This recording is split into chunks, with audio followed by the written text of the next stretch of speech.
Hello, good afternoon. My name is Alicia Michelle Solis, and I will be presenting my presentation for sociology, which is titled The Botanical Debate, an Evidence-Based Approach to Marijuana Legalization. Now, we ask ourselves, what is marijuana? Well, marijuana is a crude drug composed of the leaves and flowers of plants in the genus cannabis. Its primary psychoactive component is tetrahydrocannabinol, also known as THC. The chemical component of that can be found right here to the right.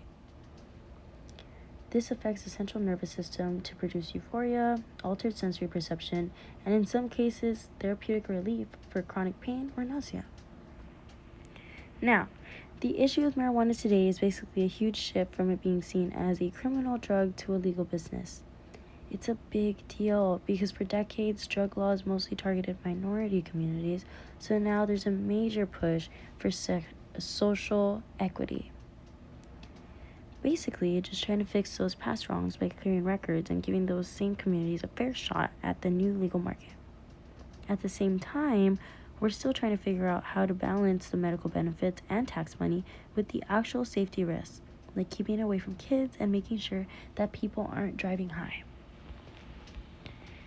Next, we have the historical context. In the 1800s, we had the medicinal roots. Cannabis was a standard entry in the U.S. pharmacopoeia and a common ingredient in Western tinctures for pain and alignments. In the 1910s, we face racial rebranding. Following the Mexican Revolution, the term marijuana was popularized by prohibitionists to link the drug to immigrants, which used xenophobia to shift public perception from a medicine to a foreign threat. In the 1930s, we faced federal criminalization, which was actually led by Harry J. Anslinger. You'll find him to the right in the second photo on the right. The government launched a propaganda-heavy campaign, which was called Reefer Madness, which resulted in the marijuana tax of 1937, which effectively banned the plant nationwide. In the 1970s, which was the Schedule I era, after the Supreme Court struck down the 1937 Act in Leary versus the United States, Congress passed the Controlled Substances Act. This classified marijuana as a Schedule I drug, the most restrictive category, asserting that it had no medical value. Now, in the 1996 to the present, we have the state and the federal divide, which is starting with California's Prop 215. A wave of state-level legislations has been created, a state of legal dualism, while federally prohibited. The modern movement focuses on decriminalization and social equity through laws like the MORE Act. On the right, you'll find the propaganda that was being handed out nationwide and a quote by Harry J. Anslinger, which states that marijuana is the most violence-causing drug in the history of mankind. Next, we have the effects of marijuana. On an individual, this is how it affects the mind. For most people, the high feels like a mild euphoria or a chilling out, where the colors seem brighter, the music sounds better, but it's not all positive. It definitely messes with your short-term memory and makes it harder to focus or solve complex problems.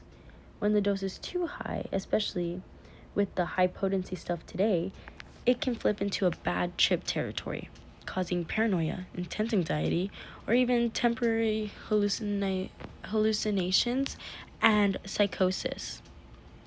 The physical impact is just the classic signs, which include red eyes, a dry mouth, also known as cotton mouth, and feeling sleepy and or uncoordinated. However, there are some more serious risks. To the heart and lungs, it spikes your heart rate and causes chronic respiratory issues like a daily cough or even lung infections. It also causes CHS, which is a newer, pretty scary condition called cannabinoid hyperemesis syndrome.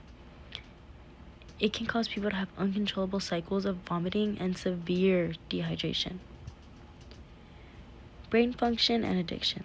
There's a common myth that you can't get addicted to weed, while it might not be physically addictive in the same way as harder drugs, you can definitely develop a psychological dependence.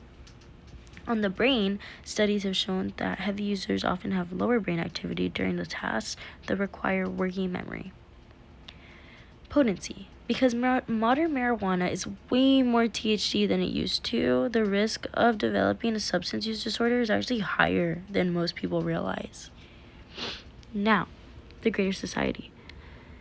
With the big picture is when we move from the individual to the whole country. The marijuana debate gets even more complicated, and in 2026 we're seeing a massive shift as the federal government finally moves to reschedule marijuana, moving it from Schedule 1 to Schedule 3, which recognizes its medical use at a national level for the first time in over 50 years. Now, here is how legislation is shifting and policies are actually hitting society right now. The economy, the green rush revenue. The cannabis industry is massive now, projected to hit nearly $47 billion this year. Tax windfalls. States like Missouri and Michigan are raking in hundreds of millions in tax revenue. This money is not just sitting there, it's being funneled into veteran services, public schools, and even mental health programs. Next, the job market. It's become a legitimate career path, adding over $150 billion to the overall economy and creating hundreds of thousands of jobs in cultivation, retail, and tech. Criminal justice and social equity. One of the biggest arguments for legalization was fixing damage from the war on drugs. There have been dropping arrest rates in the states that have legalized marijuana. Arrests have plummeted down to over 75% in some places, which allows the police to actually focus on more violent crimes instead. Next, there is a persistence in inequity. Even though arrests are down, studies in 2026 show that racial disparities still exist, and Black individuals are still more likely to be arrested for cannabis-related issues than white individuals, proving that legalization alone hasn't fixed systemic racism. Public health and safety. In the emergency rooms, there's been a spike of hospital visits for cannabis poisoning, mostly from children eating edibles that look like candy. And CHS, which I mentioned earlier, a lot of people are going to the emergency rooms for that. Next, I have my pro number 1. Pain relief. Cannabis does help chronic pain relief. It's commonly used to treat chronic pain, which is the leading cause of disability. It's particularly effective for nerve pain and the tremors associated with multiple sclerosis. Many patients prefer it actually over traditional opioids or heavy sedatives because it's often less sedating, allowing them to manage their symptoms without being zombified. Nausea and appetite. It's also frequently prescribed to help cancer patients deal with the side effects of chemotherapy, specifically for nausea and wasting syndrome.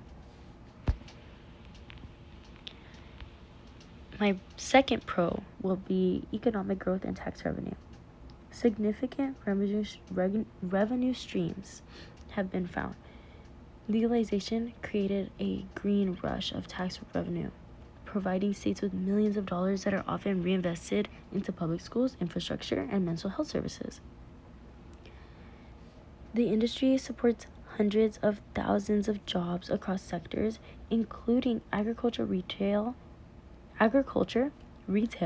laboratory testing, and specialized technology. We also have reduced law enforcement costs.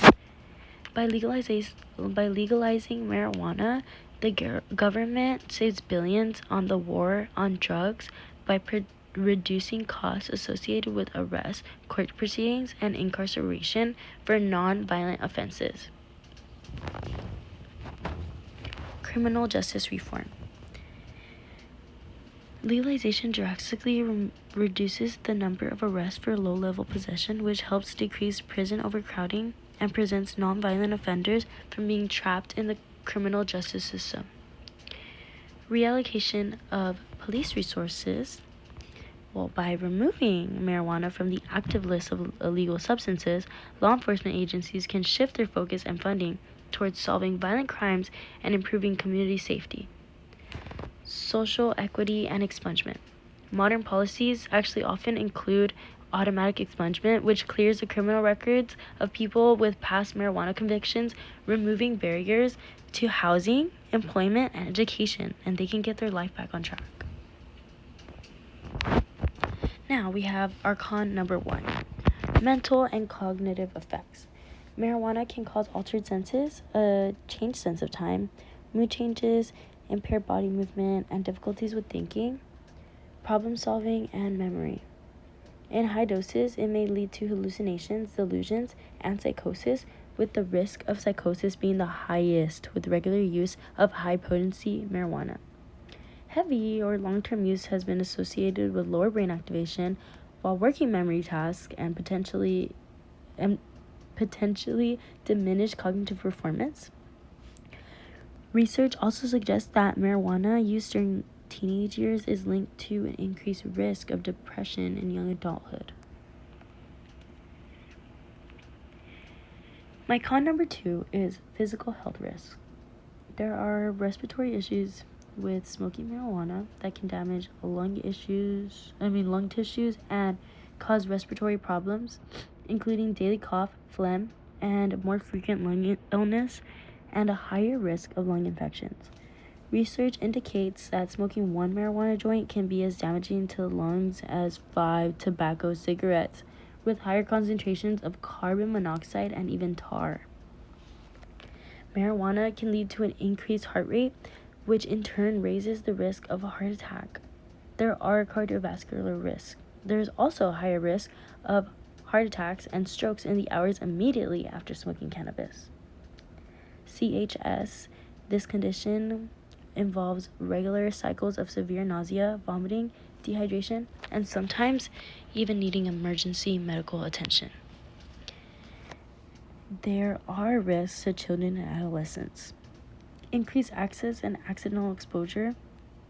The legalization of marijuana, even for medical purposes, increases its availability, pouring risk into children. Edibles, which can resemble candy, pose a particular danger, leading to accidental overdoses and serious medical distress in children. Unintentional cannabis exposures in young children have increased significantly since legalization. Prenatal exposure to marijuana can lead to developmental problems in children, including increased hyperactivity, impulsivity, inattention syndromes, and issues with visual motor coordination, processing speed, and visual memory. Heavy chronic marijuana consumption in young people under 25 has been associated with decreased cognitive and executive function, with concerns about potential long-term damage. And down below you will find weed gummies that do resemble starbursts, and that is the reason why children are going to hospitals.